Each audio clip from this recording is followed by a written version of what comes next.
Tenemos el honor de tener acá a Salvador Leiva, quien es abogado defensor de derechos humanos y pues consideramos una autoridad para hablar sobre este tema. Salvador, muy buenas tardes ya, ¿cómo estás? Estimada Carolina, buenas tardes. Un gusto estar aquí contigo. Muchísimas gracias por tomarnos esta comunicación, Salvador, en este momento pues también tan importante. Primero, pues esto, ¿no? Ahorita dimos como para nuestra audiencia un contexto en general de lo que ocurrió ayer con esta resolución de la Suprema Corte de Justicia de la Nación a 20 años de pues este exigimiento de justicia a las víctimas. Lo que queríamos preguntarte también, bueno, para empezar con todo esto, es cuál es tu lectura de pues esta resolución y también porque lo que nos parece también muy urgente es sobre las otras víctimas que están pues todavía en estos procesos, los otros implicados en el proceso que aún no consiguen la libertad, pese a que, pues bueno, tú nos explicarás, pero como entendemos, la desestimación, el reconocimiento que estas declaraciones fueron bajo tortura, pues derrumba todo el caso Wallace. Claro que sí, Carolina. Bueno, lo primero lo que significa, pues, es darle la razón y reivindicar en parte a estas 6 personas que durante 20 años han estado luchando por su libertad. Por fin, hoy la primera de ellas, Juanita González Lomelí, lo consigue. Brenda Quevedo está en arresto domiciliario también. Pero pensando en estas otras personas, ¿no? ¿Qué es lo que seguiría? Bueno, Juanita ya tuvo la absoluta libertad. Juanita está libre desde ayer. Y lo que seguiría sería la absolución de Jacobo Tagle Dobín y de Brenda Quevedo Cruz, que ellos siguen en el proceso, en el juicio que se sigue por el supuesto secuestro y homicidio de Hugo Alberto. Su juicio sigue abierto, por así decirlo, entonces procesalmente lo que falta es que se cierre el juicio y luego se dicte la sentencia absolutoria. Sabemos que vivimos en un país donde el sistema judicial es lento y la justicia no es ni pronta ni expedita. Entonces, de esto va a depender también que la defensa pública, que es con la que cuentan ambos, se mueva de una manera diligente, ¿no? Mi opinión sobre la Defensoría Pública actual es baja. Eh, no como tal de las defensoras y los defensores, sino de la dirección general, ¿no? Recordemos que la directora actual, Taisia Cruz Parcero, está relacionada con este caso y su esposo está relacionado también en este caso, señalado como uno de los torturadores y partícipes en las torturas por lo menos de uno de los implicados, ¿no? Entonces, por supuesto que yo no confío en la defensa actual, pero sería la defensa quienes tendrían que moverse rápidamente para que esta sentencia de la Suprema Corte se les refleje. Ahora, en cuanto a César, Albert y Tony, ellos presentaron su amparo directo desde antes incluso que el de Juana Hilda. Está en el octavo tribunal colegiado en materia penal de la Ciudad de México.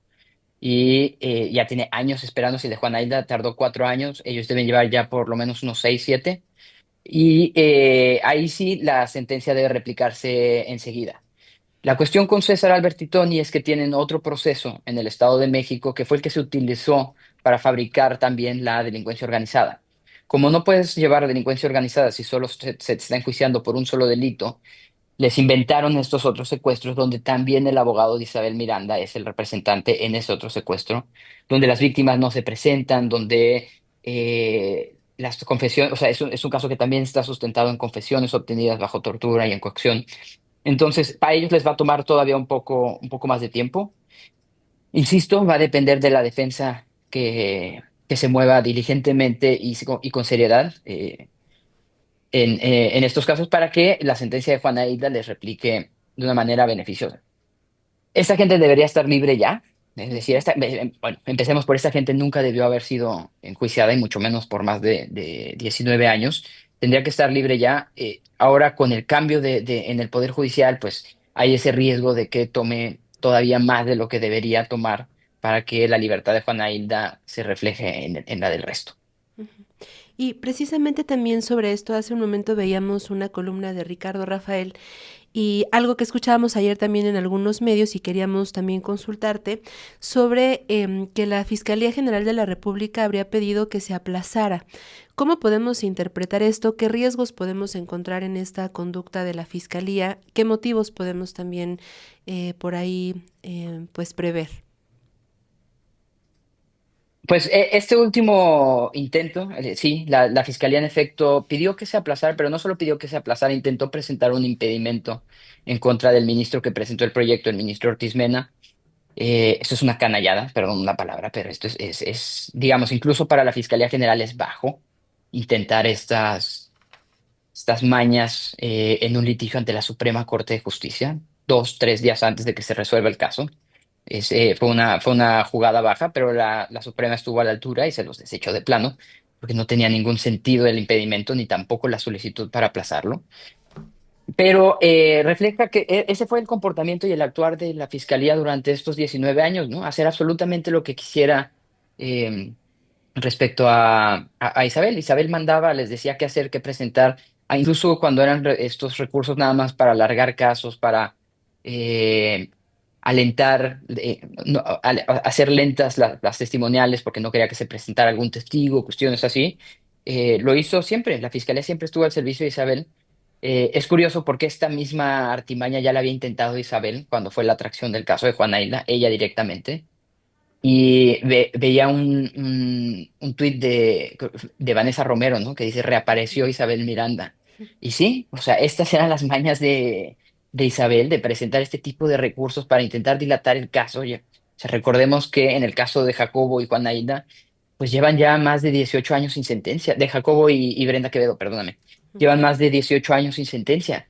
Y esto es en buena parte debido a por un lado, estas dilaciones causadas por Isabel Miranda y sus abogados y la fiscalía, y por otro lado también por el sistema de justicia, las jueces y los jueces que no han actuado diligentemente, magistrados de unitario, magistrados de colegiados, que también han sido poco o nada diligentes en este caso para otorgar, para garantizar la justicia.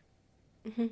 Y precisamente en cuestión de las víctimas, en esta cuestión de las víctimas, por ejemplo, veíamos también recientes declaraciones de Brenda Quevedo hace unos días en medios de comunicación y fue cuestionada, ¿no? También por hasta dónde deberían llegar estas responsabilidades.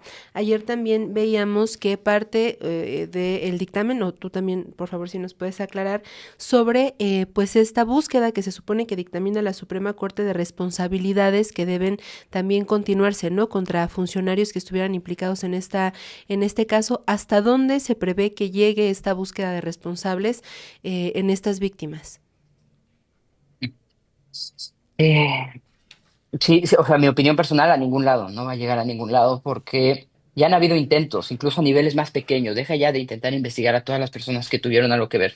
Ir por un perito en específico que mintió, ¿no? La perita que recibió la sangre del señor Carlos León Miranda, que era el padre biológico de Hugo Alberto, y que recabó una muestra de sangre de José Enrique, perdón, que recabó una muestra de sangre de Carlos León y lo hizo pasar por José Enrique el Socorro, ¿no? Ese es un caso pequeño. Aquí hay en 19 años en todas las instancias. Están los ministerios públicos, están los AFI, están incluso testigos, ¿no? Testigos inventados por Isabel Miranda. Nos recordemos Roberto Miranda, que ha sido siempre, eh, fue uno de los testigos principales, que él no atestiguó nada, pero dijo que alguien le dijo, y a raíz de eso se inició la investigación, se encontró la camioneta, etcétera. Están los ministerios públicos, por supuesto, ya lo dije, los subprocuradores, los procuradores, el fiscal general. Están también jueces, juezas, magistradas, magistrados, están también ministras, ¿no? El caso de Norma Piña, quien tuvo eh, a Abraham Pedraza Rodríguez como parte de su equipo cercano, que es el denunciante de la desaparición de Hugo Alberto y que es cuñado de Isabel Miranda. Eh, Tenemos también, por supuesto, defensoras, defensores públicos, ¿no? La declaración de Juana Hilda que fue obtenida bajo tortura y que fue grabada se hizo sin presencia de su abogada, ¿no? Y ella eh, ya tienes desde el inicio también las deficiencias de los funcionarios y las funcionarias. Están peritas, peritos. Es decir, es una red de funcionarias, funcionarios públicos y podemos extenderla incluso a todos estos políticos que metieron la mano, ¿no? Marta Sagún, Federico Dorin.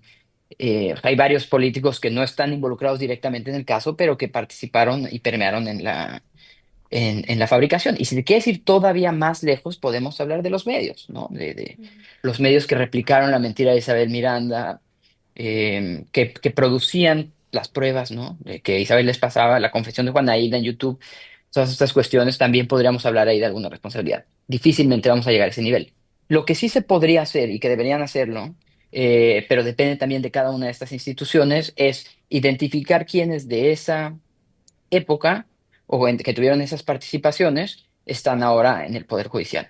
Y te voy a poner un ejemplo en el Poder Judicial, en la Fiscalía o en la Defensoría Pública. Te voy a poner un par de ejemplos de cada una. Braulio Robles Zúñiga, que está relacionado con con las torturas directamente, representó al Estado mexicano, creo que no acudió directamente, pero estaba en la delegación del Estado mexicano en la defensa del caso Zompaxle, que se llevó ante la Corte Interamericana de Derechos Humanos hace 2 años, si no me equivoco.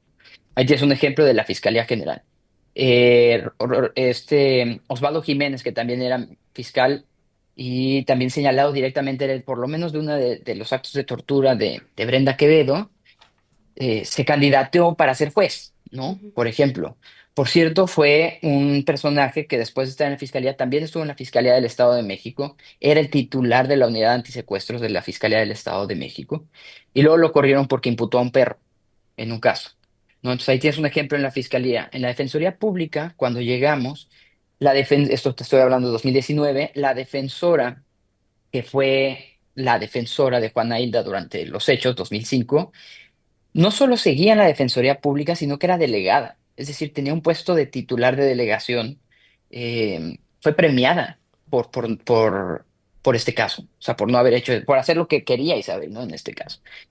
Costó muchísimo trabajo, pero el director del instituto, y después de haber probado que efectivamente no estuvo en la declaración de Juana Isla con un dictamen científico, se le inició un procedimiento y se le corrió, ¿no? Y en el Poder Judicial, pues tienen lo mismo, ¿no? Ahora con la resolución de la sentencia de Juana Hilda, pues hay que revisar a todos estos jueces que fueron dictando uno, dos, tres, cuatro, cinco, seis autos de formal prisión desde un principio, con la única prueba siendo la declaración de Juana Hilda, que ya estaba más que probado que había sido obtenida bajo tortura, ¿no? Entonces también se les debe iniciar procedimientos administrativos a estos jueces, a los magistrados que confirmaron estos autos de formal prisión, a los distintos jueces que dictaron las sentencias de primera instancia, a los distintos magistrados que confirmaron. Es decir, esa gente todavía está en el Poder Judicial. Ujú. Entonces, si bien no vamos a poder, digamos, darles a estas 6 personas la justicia que se merecen, que sería que todos y cada uno de los involucrados paguen por lo que les corresponde, sí podemos evitar que por lo menos quienes tuvieron estas participaciones sigan en instancias públicas, Claro. ¿no? Pero, insisto, de esto va a requerir de voluntad política dentro de cada una de estas instituciones y no lo veo en un futuro cercano.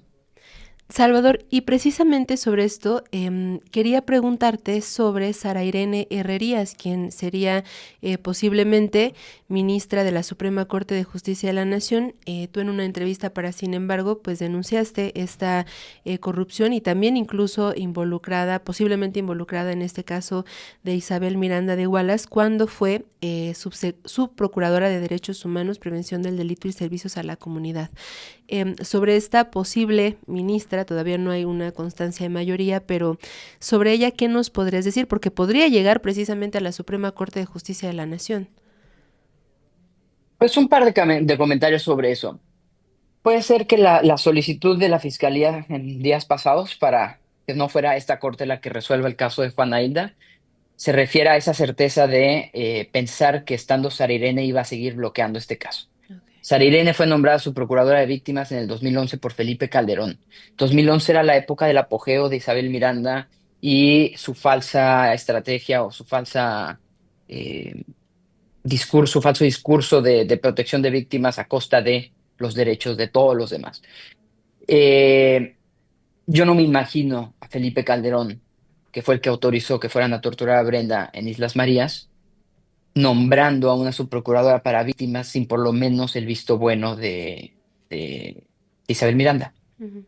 Todos y cada uno de los casos, no solo te estoy hablando del caso Wallace, las investigaciones por la tortura de Juana Hilda, de Brenda, de Jacobo, de César, de Albert y Tony, sino también puedes hablar del caso mediático que se te ocurra de las épocas de ese entonces, Alicia Inestrosa, ¿no? Por la detención del técnico del Cruz Azul, por el secuestro del técnico del Cruz Azul. Tienes los Petricholet, tienes a los Vallarta, o sea, todos estos casos que el denominador común es la tortura, todas esas investigaciones están en las fiscalías que dependen de Sairén Herrerías y todas las investigaciones están bloqueadas. En ninguno de esos casos se ha adelantado o se ha llevado a juicio a nadie de los que han participado en las violaciones a derechos humanos. Y eso te estoy hablando solo de estos casos, Ujú. pero podemos hablar de muchísimos otros casos de violaciones a derechos humanos, incluido el caso Ayotzinapa. Fue ella quien firmó, según las investigaciones de Alfredo Maza, fue ella quien firmó la cancelación de las órdenes de aprehensión contra contra los militares. Podemos hablar del incendio en la estación migratoria, podemos hablar de los 72 migrantes en San Fernando en el 2011. Caso que se te ocurra, está en impunidad por culpa de Sarirene Herrerías. Ahora, si bien ya bloqueó estas investigaciones durante muchos años, han habido algunas organizaciones familiares, colectivos, que han logrado, punta de amparo y de juicios, llevar estos casos ante los juzgados o los tribunales. Imagina que estos casos llegan a la Suprema Corte, como han llegado este tipo de casos, ¿no? La Guardería ABC, Atenco, eh, y muchísimos, el caso Florence Cassés, y tener a este personaje ahí intentando bloquear todos estos casos, que esa es su posición ahí, esa va a ser ese va a ser su trabajo. Eh, entonces, claro que hay una relación entre Sara Irene Herrerías, hay una relación de ella con Isabel Miranda de Wallace y por ende con todo el clan, con Norma Piña, con otros personajes que también están en el gobierno ahora. Es decir, eh, es una misma maralla de personajes que han saltado de institución en institución, que llevan mucho tiempo estancadas en estas instituciones, generando estos lazos por lo menos tóxicos, por no llamarles de corrupción, de tráfico de influencias, de abuso de autoridad, etcétera, que están ya enquistadas en las instituciones, conocen muchos secretos, le han hecho muchos favores a personas y le han pedido favores a otras instituciones. Entonces, llevar a Sarirene Herrerías a la Suprema Corte ha sido el peor error y por eso es ella la ministra acordeón, porque nadie votó por ella. He leído ahí algunos análisis de Meme Yamel y de gente que ha hecho los análisis, digamos, cuantitativos de cuánto afectaron estos acordeones y cuántas personas de hecho votaron sin ningún tipo de presión por las campañas que hicieron las y los candidatos. Ella ninguno. O sea, no tiene votos de nadie, excepto los del acordeón y los que se ha mencionado que pudieron haber sido obtenidos de manera ilegal en Chiapas. Entonces, pues sí, pero ya tenemos la ministra acordeón, que es la más oscura del pasado. Bueno, no estoy comparándola con el resto de los 9 porque no conozco los perfiles de todos, pero que tiene este pasado oscuro de negligencia y de obstrucción activa para la investigación de violaciones a derechos humanos. Claro, y es realmente preocupante, ¿no? Que llegue a la Suprema Corte de Justicia de la Nación. Aquí, finalmente, para cerrar con este tema de Sara Irene Herrerías, aquí lo que nos han comentado los consejeros del INE es que se haría después de esta mayoría una revisión extra para ver si cumple con los criterios de idoneidad. Esperamos que, pues, obviamente sea claro que esta persona no. Pero tú, bajo tu lectura y con este expertise, ¿crees que el INE determine en algún punto no otorgarle, por todas estas cuestiones probadas también, la constancia de mayoría, o tú estimas que sí podría llegar a la Suprema Corte? Digo, desgraciadamente todo puede pasar, ¿no? Podría llegar. Tengo la esperanza que sí. Fue la candidata electa hasta ahora con menos votos. Hay varios perfiles detrás de ella con poca diferencia, con muchísima mejor presentación que ella. Eh, Sarirene Herrerías, incluso antes de llegar a la Corte, ya ha generado jurisprudencia, ¿no? Jurisprudencia de la Suprema Corte que dice que se le tiene que investigar a ella en el órgano de control interno en cada uno de los asuntos donde ha obstaculizado una investigación o ha actuado sin la debida diligencia. Tan solo que yo conozca, porque yo llevé esos casos, son más de 100 donde se ha determinado, jueces y juezas determinaron que ella no condujo la investigación en casos de tortura con debida diligencia. La Suprema Corte va a tener a una funcionaria que tiene no sé cuántas investigaciones administrativas por violación a derechos humanos dentro de la Fiscalía General de la República, que además va a resolver casos donde se van a reclamar las violaciones que cometió ella o su fiscalía o cualquiera de las fiscalías que dependen de ella, porque recordemos que de la Fiscalía Especializada en Materia de Derechos Humanos dependen la de tortura, la de desaparición, el caso de Ayotzinapa, la de migrantes, la de libertad de expresión, ataques contra periodistas, la de trata de personas. Es decir, todos estos casos van a llegar reclamando las violaciones que cometió una de sus ministras cuando trabajó en la Fiscalía. Me parece la peor imagen para una nueva Suprema Corte de Justicia y sí, definitivamente Sarirene Herrerías no puede llegar y no nos merecemos que llegue a la Suprema Corte. Ok, perfecto. Estaremos obviamente dándole seguimiento. Ojalá también nos permitas continuar en comunicación. Finalmente, ya como a un modo de reflexión, también, bueno, ya nos adelantabas ahorita que preguntábamos hasta dónde podrían llegar estas responsabilidades y pues este escenario de que probablemente pues, y muy lamentablemente pues no se llegue a todos los funcionarios, ¿no? Sin embargo, hace un momento decíamos, bueno, llevándolo todavía más lejos y más lejos y más lejos, pero también en algún punto mencionabas a Felipe Calderón, ¿no? Genaro García Luna, su exsecretario de Seguridad, hoy está preso, pero no por estos casos, ¿no? Tenemos todavía y es un asunto también que nos parece muy relevante, por ejemplo, el caso de Israel Vallarta, todavía hoy preso, y el pensar, ¿no? A lo mejor nosotros pues aquí podemos hablarlo, digo, tú obviamente pues has estado tan involucrado en el caso como lo estás en esta defensoría, pero ¿cómo podemos pensar las vidas, por ejemplo, en estos casos, ¿no? Que son decenas de años, 20 años en estos casos, donde personas inocentes han sido torturadas, están todavía encarceladas, con todo lo que eso implica, ¿no? El rompimiento completo emocional, psicológico, el rompimiento de sus vidas, ¿no? Y pues eso, ¿qué tanta responsabilidad? O sea, no sé si sea posible también como una especulación de si llegaría hasta ese nivel de Felipe Calderón, pero ¿qué tanta responsabilidad como para la conciencia y la memoria también histórica de las y los mexicanos tuvo Felipe Calderón y sigue teniendo pues en estas víctimas que aún todavía hoy no pueden gozar de libertad? En dos partes. La primera es que a la par, independientemente de las investigaciones por las responsabilidades, incluso de la reparación, lo más importante hoy en día es la libertad de estas personas, ¿no? Esa es la prioridad número uno que tendría que ser de sus abogadas y abogados.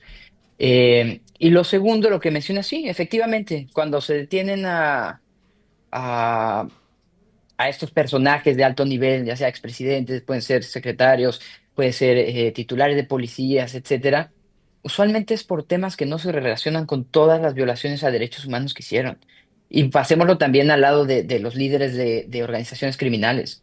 Están por lavado de dinero, están por tráfico de estupefacientes, no están por las cientos de desapariciones que ordenaron, no están por los cientos de secuestros, por las cientos de torturas que han cometido, por los despojos, etcétera. Están por temas de dinero, están por Uh -huh. temas de drogas. Y si te quieres ir a un nivel todavía más alto, en ocasiones cuando son detenidos en Estados Unidos, están por temas migratorios. O sea, tienes participantes de genocidio guatemalteco que han sido detenidos en Estados Unidos por violaciones a la ley de migración, no por haber cometido un genocidio, ¿no? Me parece injusto, tienes toda la razón, y por eso también creo que tendríamos que pensar en otro tipo de mecanismos de reconocimiento de la verdad, o sea, de reconocimiento de los hechos y de establecer la verdad de qué fue lo que provocó y qué fue lo que sigue provocando que casos como estos que mencionas, que mencionamos, Vallarta, Wallace, pero son cientos más, si no es Uh que -huh. son miles más, perdón, no vuelvan a ocurrir. ¿Qué pasó? ¿Quién estuvo relacionado? ¿Quiénes son los responsables? Aunque no reciban un castigo, aunque no reciban una investigación penal formal, que se sepa, como mencionas, que la sociedad sepa qué fue lo que provocó y que provoca que esto pueda ocurrir. Me parece, mire, recibí hace poco un mensaje una respuesta a un tuit de la presidenta de la Asociación de Juzgadoras Federales, no sé si ese es el nombre correcto, María Emilia Molina, ¿no? Que es una ferviente defensora del Poder Judicial actual. Técnicamente señalando, le parece bien que, aunque sea 19 años después, casi 20 que se le haya liberado, pues es gracias a los jueces y las juezas. Oye, o sea, si tú crees que, que una absolución 20 años después es justicia, estamos muy mal, ¿no?